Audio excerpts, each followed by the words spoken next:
తనుజ ఇమ్ము అని చెప్తున్నారు. తనుజ ఇమ్ము అని చెప్తున్నారు. నేనైతే అమ్మ ఇప్పుడు ఏంటంటే అమ్మ నేను కూడా మొన్నటి వరకు ఒక ఆడపిల్లకి ఇస్తే మనకు కూడా ఒక ఆడపిల్లగా గర్వంగా చెప్పుకుంటాము. ఈసారి టైటిల్ తనుజాకి ఇవ్వాలని చెప్పేసి నేను కొన్ని దాంట్లో చెప్పాను. కానీ ఇస్తే సంతోషమే, దానికి నేనేం అనట్లేదు. కానీ ఆర్మీ పవన్ కి ఇస్తే ఇంకా బాగుంటుంది అని అనిపిస్తుంది నాకు. పల్లవి ప్రశాంత్ కి ఇచ్చారు, కిసాన్ కి ఇచ్చారు, ఈసారేమో జవాన్ అని చెప్పేసి వీళ్ళిద్దరి మీద కూడా ట్రోల్స్ చేయని. అతనంటే బిగ్ బాస్ హౌస్ లో ఒకలాగా మాట్లాడాడు, బయటకు వచ్చిన తర్వాత ఇంకోలాగా మాట్లాడాడు. కానీ ఆర్మీ వాళ్ళు ఎప్పుడు ఒకటే మాట మీద ఉంటారు వాళ్ళు, అవునా?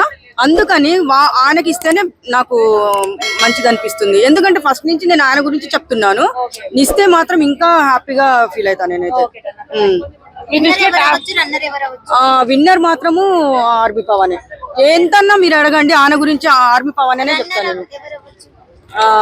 రన్నర్ అంటే మన తనుజ ఉంటుందేమో అనిపిస్తుంది నాకు.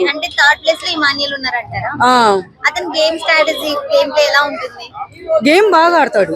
ఎందుకంటే ఇమ్ము గురించి మనము ప్రత్యేకంగా సపరేట్ గా చెప్పుకోవాల్సిన అవసరం లేదు. జబర్దస్త్ లో మనం చూస్తున్నాము, మంచి అబ్బాయి, చాలా బాగా ఆడుతూ ఫైనల్ దాకా వచ్చాడు కాబట్టి అందరికి హ్యాపీనే. అది ముగ్గురు.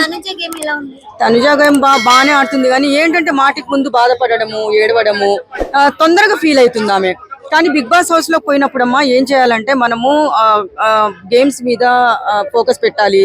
ఏ టాస్క్ ఇస్తే దాని మీద ఆడాలి. అంటే ఫ్యామిలీని మిస్ అవుతుంది, కానీ చెల్లెల పెళ్లినో మన ఏదో ఉంది అని చెప్పేసి దాని గురించి ఎక్కువ ఆలోచించి ఎమోషనల్ గా ఫీల్ అవుతుంది.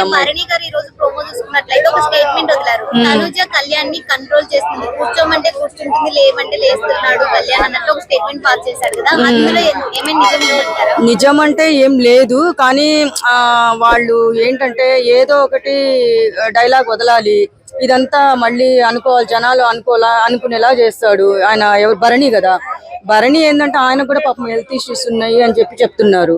అది